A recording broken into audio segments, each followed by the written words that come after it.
Cold drinks are officially on the menu, and an Espresso Shakerato is a light, invigorating twist on a classic Shakerato. As with any coffee style, always use freshly roasted beans, which is essential for getting the full flavor potential. Select Espresso Shakerato from the drinks menu.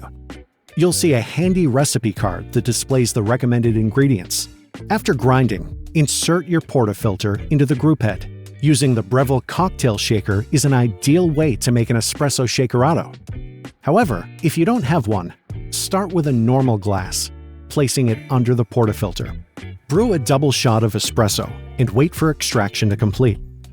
If you're using a generic shaker, now is the time to transfer your espresso. Next, fill the shaker 3/4 full with ice. Add 10 ml of sugar syrup and a squeeze of lemon. Secure the lid firmly and shake vigorously before serving into a glass with ice. Garnish with grated nutmeg to serve. Now, all you need to do is enjoy.